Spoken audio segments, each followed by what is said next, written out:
At the beginning of the film, a terrified businessman is seen being recorded as he reveals secrets about a dangerous organization. After the meeting, the man heads to his car, but suddenly a jeep crashes into him. Despite trying to fight back, his car is pushed off the upper level of the parking structure, and he is killed.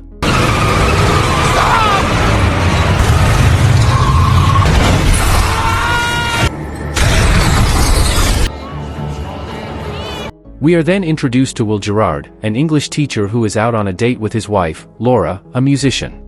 They are celebrating their wedding anniversary.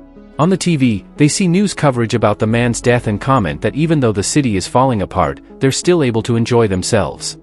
Okay, so I know what's happening. Just New Orleans. Well, the city may be going to hell, but we are going dancing.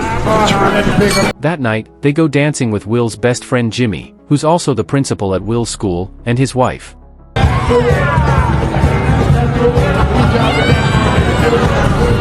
After a romantic evening, Will gives Laura a necklace as a symbol of their love. The next day, after work, Will and Jimmy meet for their usual chess match, which they take quite seriously. Ready to suffer? Bring it on. Meanwhile, Laura finishes orchestra rehearsal and walks to her car. Suddenly, an armed man appears, drags her into a car, and brutally assaults her despite her resistance. Right after parting ways, Will gets a notification on his phone and rushes to the hospital, finding Laura battered and nearly unresponsive. She gave us a description. I'm working up a composite likeness. We're going to get there. Outside the ER, Jimmy and a friend named Trudy arrive to show their support. Jimmy believes the police will catch the perpetrator and offers to help Will with anything he needs. You son of a bitch, you did this to Laura? They're gonna find him.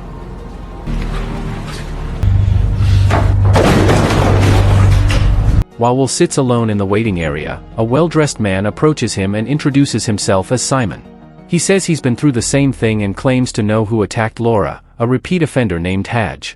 Simon then makes a shocking offer. He and his organization can take care of Hadj so Laura won't have to go through a long and painful trial. In exchange, Will might be asked to return the favor with a small task sometime later. At first, Will hesitates, but driven by a desire for revenge, he agrees. To accept the offer, he's instructed to buy 2 chocolate bars from a vending machine as a signal, which he does, under the watchful eyes of several strangers.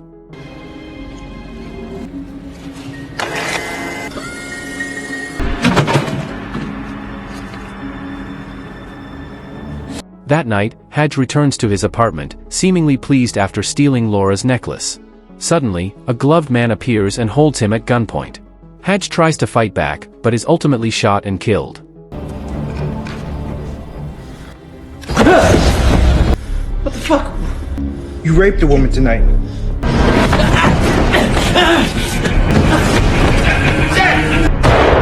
The next day, Will receives a package from a man claiming to be from the insurance company.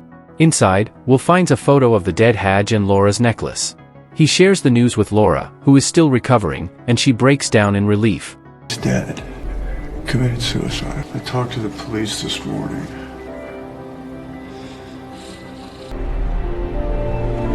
They return home, though Laura's face is still bruised. She asks Will to change the locks and install bars on the windows. I'm sorry. No. We'll find a way to get over this. It's just hard. 6 months go by as they continue trying to recover. Laura wants to buy a gun, but Will refuses, not wanting any firearms in the house.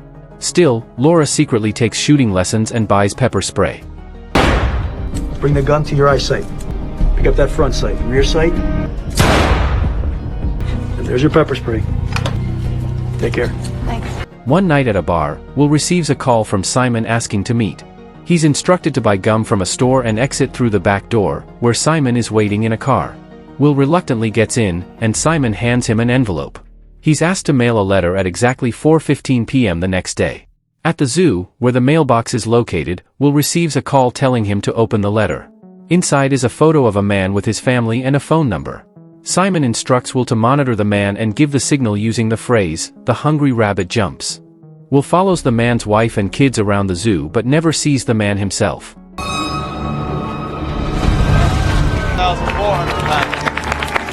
The next day at school, Will is shocked to see the phone number from the letter written on his chalkboard. Furious, he calls Simon, who is already waiting for him outside the school.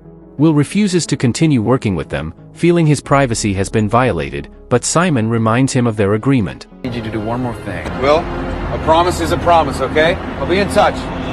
Later, Will meets a stranger who hands him documents claiming the man he's tracking is a criminal. When Will gets home, Simon calls again and tells him to push the man off a bridge. Will protests, but Simon won't back down. The next day, after finding his car tires slashed, Will takes the bus and spots the target. But when he reaches the bridge, he can't go through with it and keeps walking. Simon confronts him again at school, threatening him, but Will stands firm and refuses to kill. That night, while having dinner with Laura, Simon suddenly shows up, disguised as one of Will's old co-workers. Wash our tires. How would they even get into the garage area? What's the matter? Will Gerard? I thought it was you. Simon Adams, we taught over at Bartram together, remember? Right. Call me, Will. Realizing the threat is growing, Will checks their home and finds refrigerator magnets spelling out the word, choose. He searches the house but finds nothing.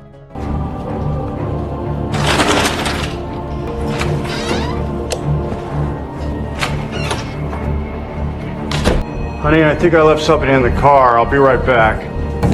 Pretending to go to the car, he calls the number Simon gave him, only to reach a funeral home. He asks them to pass on a message, tells Simon to leave his family alone. Hello?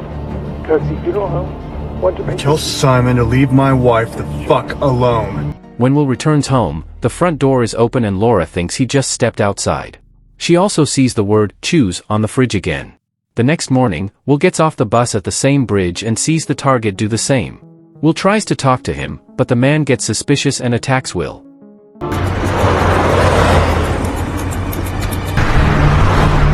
Mr. Walzak, I need to speak with you. Please, I need a... In the struggle, he falls off the bridge and dies. Will panics and runs off, catching the next bus. Meanwhile, Laura finds her necklace in the car glove box. Will gets a call from Simon, thanking him for completing the task and saying their deal is done. But things begin spiraling for Will. He sees two students fighting and impulsively punches one of them, earning a 3-week suspension. Hey, get up! Come on, break it up! Hands off me, faggot! It's a minimum 3-week suspension. At home, Laura confronts Will about the necklace. Will refuses to explain, and Laura leaves for rehearsal. Shortly after, 2 detectives arrive and arrest Will for murder. During the interrogation, Will denies killing anyone. The police show surveillance footage of him and the victim, Alan, walking toward the bridge, though the fall itself wasn't captured. They also show a video from Alan's phone of Will tailing his family at the zoo. Shocked, Will learns Alan was an investigative journalist. With no way out, Will asks for a lawyer, but the lieutenant refuses since he hasn't been formally charged. The lieutenant starts asking odd questions, then says the phrase, "The hungry rabbit jumps." When Will responds, the lieutenant lets him go and advises him to leave town before Simon kills him. Jumps. If you don't go now, you won't make it through the night. That on, I'm gonna leave the room. Wait 10 seconds and get the fuck out of here. They'll kill you and make it look like a suicide. After rehearsal, Laura tries to reach Will, but the call is answered by the police. Will then calls Trudy from a payphone and leaves a message for Laura, saying he'll meet her after rehearsal the next day. Will visits the school and digs deeper into Alan's background, eventually finding the location of his memorial service. He sneaks into Laura's rehearsal and explains everything. Laura understands and says she would have done the same for him. She gives him money and a gun before police enter the building, forcing Will to flee. If they had asked me that night, I would have done the same thing. You can't stay at home. Go to Lafitte's hotel. We tell them everything. Some of them are cops. Well, what are you gonna do? Those are the same guys who came to our apartment. At Alan's memorial, Will steals his ID. He speaks to Alan's colleagues and learns Alan was investigating Simon's vigilante organization, that's why Simon wanted him dead. But a woman recognizes Will and calls Simon. 2 of Simon's men arrive. Realizing the danger, Will escapes and is chased by one of them while the other joins Simon in a car. Will sprints across the highway and jumps over a fence, dropping his phone. One of the men tries to follow but gets hit and dragged by a car.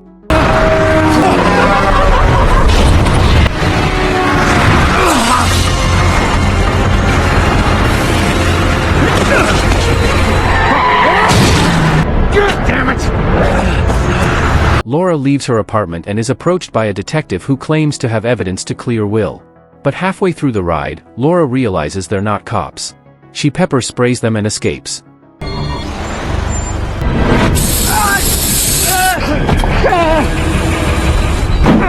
Will breaks into Alan's office and steals files from his desk. As he flees, he spots a police car and slips into a nearby hotel. He steals a suit and valet ticket, drives off, and watches a DVD from Alan's files. It shows an interview with the businessman from the start of the film, talking about the vigilante group. Will also sees a photo of Simon with Jimmy, his best friend. You know, if they find out I'm talking to you, they're gonna kill me. Who's Simon? Simon gives us our order. Anybody he designated is unworthy of living. He runs my cell. I don't know his real name. But it was just supposed to be the worst, you know? Rapists, murderers, child molesters. But then Simon, he started to... We also use people who have made a deal with us, who owe us a favor. Simon's out of control, and I have no way... Will rushes to Jimmy's house and holds him at gunpoint. Jimmy admits he joined the organization after his brother was murdered and was the one who got the lieutenant to release Will. Will forces Jimmy to give him Simon's real name, then leaves, unaware he's being followed. Later, a man pulls a gun on Will, mistaking him for a criminal, but Will disarms him and lets him go. Rabbit jumps. I was just told to wait for you there. I killed the man that murdered my sister. Simon? He then calls Simon and reveals he knows his real name, Eugene Cook. Will sends him the interview video and demands the bridge surveillance footage in exchange. They agree to meet at the Superdome during a monster truck show. Meanwhile, Jimmy visits Trudy and asks for Laura's location, claiming he wants to help. He tracks Laura down, but before he can help, several men burst into the room where she's hiding. At the venue, Simon gets Will's call with directions for the meet. When they meet, Simon shows Will a photo of Laura tied up and orders him to come along. They drive to an abandoned mall where Laura is being held by Jimmy and other men. Simon takes the video from Will and orders his men to kill both Will and Laura. Will calls Simon a sick man, provoking him. Suddenly, Jimmy shoots the man next to Laura, and Will pushes another one off the escalator. I said, I think you're sick. Get it done. Left me no choice.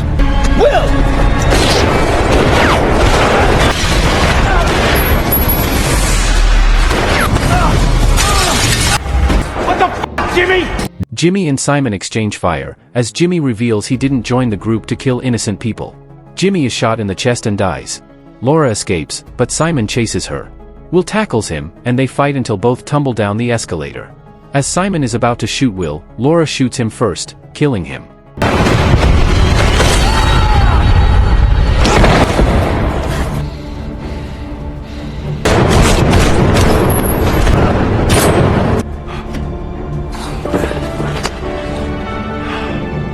The lieutenant arrives and says that Simon and Jimmy killed each other, and that Will and Laura were never there.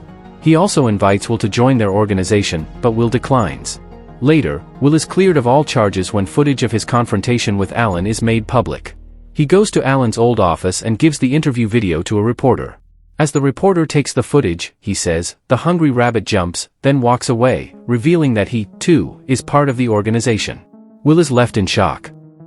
If you enjoyed this video, don't be shy, hit the like button, and if you disliked it, hit the dislike button twice just to be sure. You should watch the full movie. Thank you very much for watching.